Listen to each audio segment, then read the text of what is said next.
भारतीय रेल के बढ़ते राजस्व से देश की अर्थव्यवस्था को नई गति मिल रही है।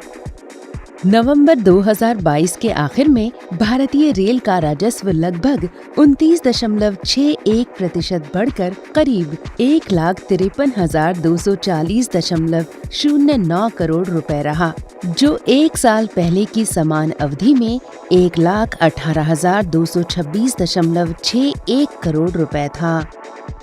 भारतीय रेल अपनी विभिन्न प्रकार की सेवाओं के जरिए राजस्व प्राप्त करती है, जैसे यात्री किराया से प्राप्त राजस्व, माल ढुलाई से प्राप्त राजस्व और अन्य राजस्व। यात्री यातायात से राजस्व इस वर्ष 43,324 करोड़ रुपए रहा है, जो पिछले वर्ष की इसी अवधि की तुलना में 24,631 करोड़ रुपए के आधार पर लगभग 76% की वृद्धि को दर्शाता है। इसमें आरक्षित और अनारक्षित दोनों खंडों में पिछले वर्ष की तुलना में यात्री यातायात में भी वृद्धि हुई है। अन्य कोचिंग राजस्व को देखें तो ये राजस्व 3,856.76 करोड़ रुपए रहा, जो पिछले वर्ष की इसी अवधि की तुलना में 2,870.52 करोड़ रुपए के आधार पर लगभग 34.35% की वृद्धि को दर्शाता है।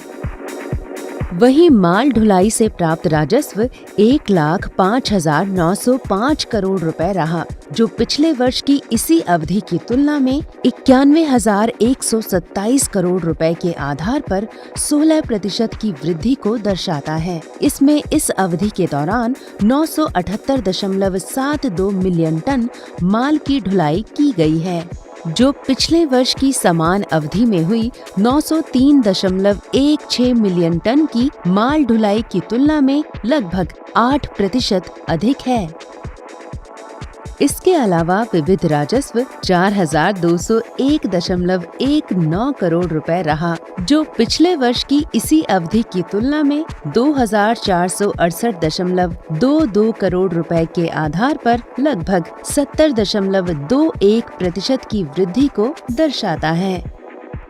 ये आंकड़े बताते हैं कि देश की अर्थव्यवस्था को सुदृढ़ कर रही भारतीय रेल नए भारत के निर्माण में निभा रही है अपनी महत्वपूर्ण भूमिका।